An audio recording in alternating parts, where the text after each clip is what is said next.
Good evening, I'm Kofi Mensah and this is chale.news. Big evening to catch up on. President Mahama has reshuffled cabinet, filling seats empty since last year's helicopter tragedy. But the new defense minister's appointment is already raising eyebrows. A US jury convicted a Goldman Sachs banker for bribing Ghanaian officials. And not one Ghanaian has been charged. Plus the IMF just handed Ghana some genuinely good news on debt. Let's get into it. President Mahama has moved to fill cabinet vacancies that have been sitting empty since the August 2025 helicopter crash killed 2 ministers. Dr. Zanator Agyemang Rawlings is nominated for Environment Minister. Mahama Ayariga shifts from Majority Leader to Local Government, which now opens a race for new NDC parliamentary leadership. Both nominees still face the Appointments Committee before they're official. About that reshuffle, the defence appointment is where analysts are pausing. Kenneth Gilbert Ajay is moving from works and housing to a portfolio facing jihadist pressure on Ghana's northern border. Security analyst Dr. Victor Doak says border protection, intelligence and inter-agency coordination must be his first moves. Zero counter-extremism policy has been announced. Full breakdown on chale.news. And the stakes up north are real.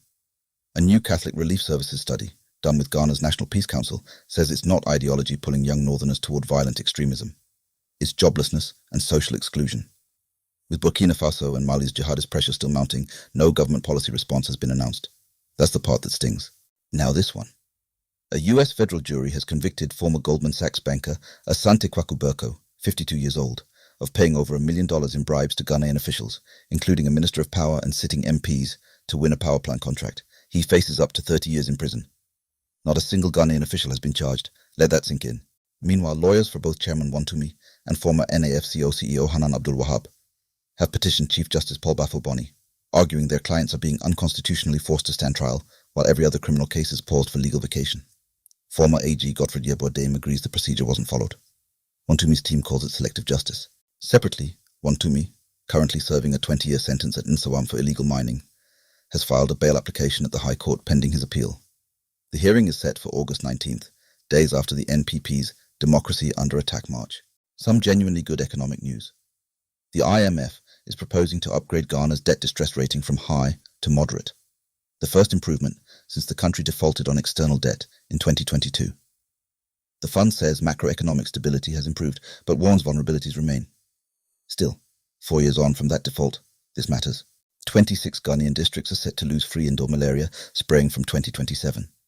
Funding for the 12-year program is running out, and there is no replacement plan. Malaria is still Ghana's leading cause of outpatient illness. This should be front and center in every health ministry conversation right now.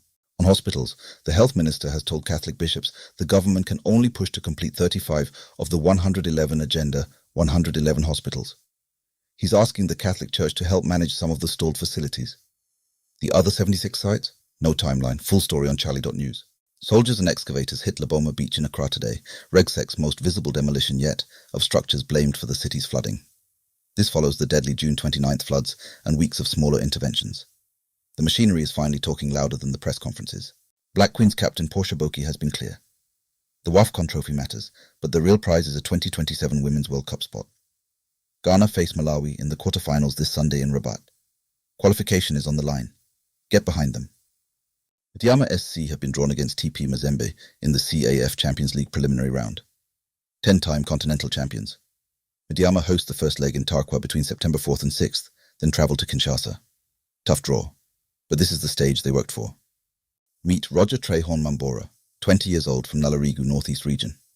He just won silver at the 2026 Unicycle World Championships in Austria. His 5th world medal, 1 gold, 2 silver, 2 bronze.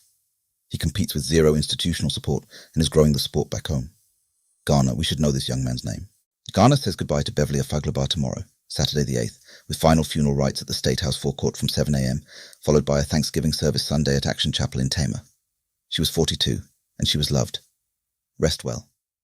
And Chale, Andy Dosty headlined New York's SummerStage this week. 40 years of that festival, and he is the first Ghanaian DJ ever to do it, the only Ghanaian on the entire lineup, and he shut it down with back-to-back Ghanaian hits. Proud moment. That's your August 7th evening digest from me, Kofi Mensah. Every story we covered tonight and more is waiting for you at chale.news. Have a good one.